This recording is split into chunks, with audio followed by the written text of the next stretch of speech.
सिद्धि अध्याय 9 पृष्ठ नंबर 332 गद्य नंबर 824। यहाँ पर निषद्या परिश्रय जय, निषद्या अर्थात बैठना, बैठने संबंधी वह परिश्रयों को सहन करते हैं, क्योंकि मुनि महाराज किसी एक स्थान पर तो नियत रहते नहीं, यहाँ वहाँ नियमित विहार चलता रहता है। उस विहार आदि के दौरान बैठने को कोई साधन उपलब्ध हो ये कोई बात नहीं, वहाँ पर कभी कभी तो कुछ भी उपलब्ध नहीं है। उसमें भी वे अपने आप को किस प्रकार रखते हैं उसे यहाँ पर बतलाते। स्मशान उद्यान शून्यात शून्य आयतन गिरि गुहा गहरा आदिषु अनभ्यस्त पूर्वेषु निवसत आदित्य प्रकाश स्वइंद्रिय ज्ञान परीक्षित प्रदेशे कृत नियम क्रियस्य निषद्यां नियत काला मां स्थित वत सिंह व्यागादि विविध भीषण ध्वनि श्रवणात् निर्वित्त भयस्य चतुर्विध उपसर्ग सहनात् अप्रच्युत मोक्ष मार्गस्य वीरासन उत्कुटित्यादि आसनात् अविचलित विग्रहस्य तत्कृत बाधान सहनम निषद्या परिश्रय विजय इति निश्चीयते। यहाँ आचार्य निषद्या परिश्रय जय के विषय में कहते हैं, जिनमें पहले रहने का अभ्यास नहीं है, ऐसे स्मशान शमशान उद्यान शून्यागार अर्थात शून्य ग्रह जहाँ कोई नहीं रहता, वहाँ पहला तो कोई नहीं रहता तो वही एक भय है, खाली है, रिक्त स्थान है, कब से वहाँ कोई नहीं रहा तो वहाँ अन्य प्रकार के जीवों के रहने का आशंका का भय है आदि। गिरि गुफा और गहर आदि में जो निवास करता है, आदित्य अर्थात सूर्य के प्रकाश और स्वइंद्रिय ज्ञान से परीक्षित प्रदेश में जिसने नियम क्रिया की है, जो नियत काल निषद्या लगाकर बैठता है, सूर्य के प्रकाश में और स्वयं की इंद्रिय के ज्ञान से अच्छी तरह देखकर प्रदेशों में जिनने नियम क्रिया की है, अर्थात जो भी उनका कार्य है वह सूर्य के प्रकाश में और स्वयं के ज्ञान में दोनों के माध्यम से करते हैं, जो नियत काल निषद्या लगाकर बैठता है, अर्थात एक स्थान पर वो बैठते हैं, क्योंकि मुनि महाराज को यहाँ वहाँ घूमना निषेधात्मक है कि आप यहाँ वहाँ नहीं घूम सकते।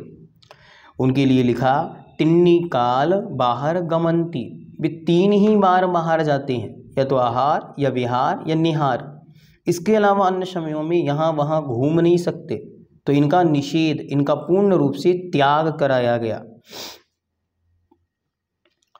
सिंह और व्याघ आदि नाना प्रकार की भीषण ध्वनि के सुनने से जिसे किसी प्रकार का भय नहीं होता, किसी भी प्रकार की भयानक भयानक ध्वनियाँ वहाँ पर सुनाई दे रही हों, तब भी वे उन सबको सुनकर और स्थिर रहते हैं। 4 प्रकार के उपसर्ग के संयन से जो मोक्ष मार्ग से च्युत नहीं हुआ है, 4 प्रकार का उपसर्ग होता है, देवकृत, मनुष्यकृत, त्रियंचकृत और प्रकृतिकृत। देवकृत अर्थात जिस प्रकार भगवान पार्श्वनाथ महास्वामी जब मुनि अवस्था में ध्यान मग्न थे तो उनके ऊपर कमठ नाम के देव, जो शंबर जाति का देव था, जो पूर्व भाव में कमठ था, वह उन पर उपसर्ग किया, ये कहलाता है देवकृत उपसर्ग। फिर मनुष्यकृत उपसर्ग, जैसे यशोधर मुनिराज पर राजा श्रेणिक ने उपसर्ग किया। त्रियंचकृत उपसर्ग, जैसे सुखवाल मुनि, सुकौशल मुनि, इन पर उनके द्वारा सिंगिनी, सियालिनी, इनके द्वारा उपसर्ग किया गया। और चौथा होता है प्रकृतिकृत उपसर्ग। जैसे कोई मुनि महाराज कहीं ध्यान मग्न है और वहाँ पर बाण आ जाए और वे बह जाएं। कहीं मुनि महाराज विराजमान हैं, वो पेड़ गिर जाए। जिस भवन में विराजमान है वो भवन भूकंप आदि के निमित्त से गिर जाए। तो इस प्रकार के उपसर्ग, कितने भी प्रकार के उपसर्ग उनके जीवन में आए, लेकिन वे कभी भी मार्ग से च्युत नहीं होते। वे उस मार्ग पर निश्चल रीति से चलते चले जाते हैं, क्योंकि वे शिव पथ के, मोक्ष पथ के अविराम यात्री हैं। लक्ष्य ध्येय कहाँ है? ध्येय और लक्ष्य तो मोक्ष की प्राप्ति और उपलब्धि में है। तथा वीरासन और उत्कुटिका आदि आसनों के लगाने से जिनका शरीर चलयमान नहीं है, वे विविध प्रकार के योग अभ्यास आसन आदि लगाते हैं।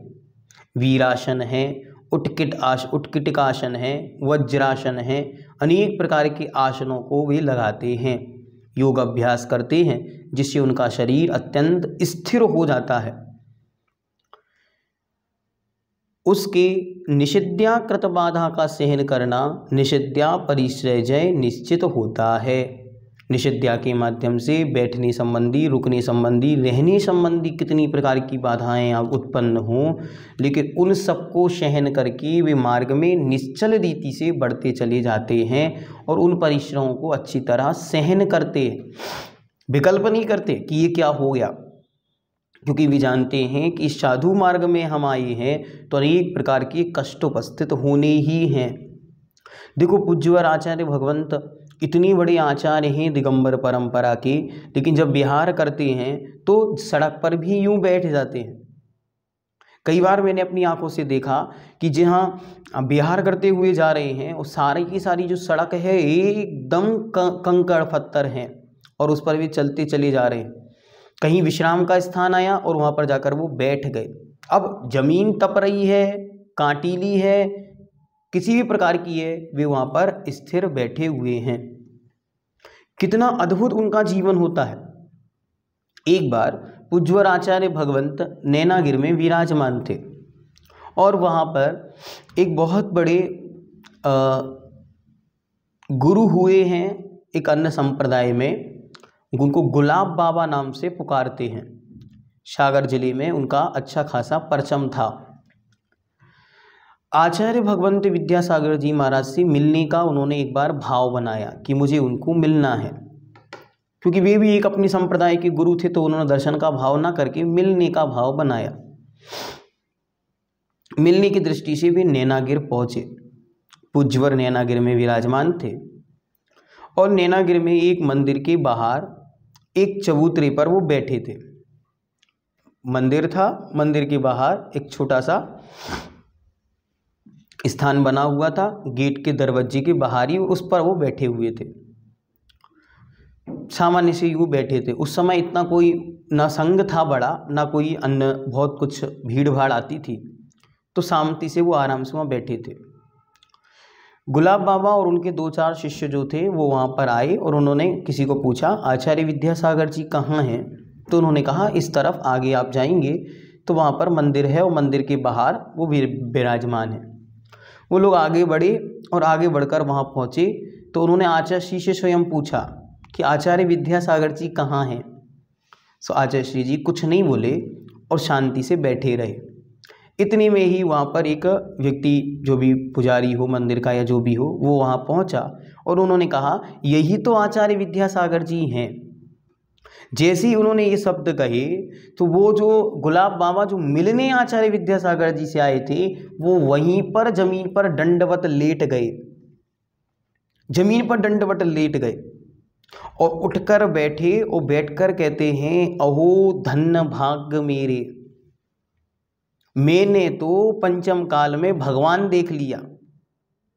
मैं तो सोच रहा था दिगंबर संप्रदाय के सबसे बड़े गुरु महाराज हैं तो बड़ा सा चांदी का सोने का सिंहासन होगा, बड़ी सुंदर सी उनकी कुटिया हवेली जो भी रेवे का निवास स्थान होगा वो बना होगा, और वहाँ पर कोई छत्र चवर ढुराने वाला होगा, बड़ी सुंदर सुंदर वहाँ पर सामग्रियाँ रखी होंगी, 2 4 5 चेले उनके शिष्य आगे पीछे घूम रहे होंगे, इस प्रकार का कोई माहौल होगा। ये मैंने अपने मस्तिष्क में बनाया था, लेकिन आज तो मैं दंग रह गया। मुझे तो ऐसा लग रहा है जैसे साक्षात भगवान राम वनवास में बैठे हो, और वह इतनी श्रद्धा से भर गए कि वे अपने जीवन के अंतिम समय तक आचार्य श्री जी के परम भक्तों में एक रहे।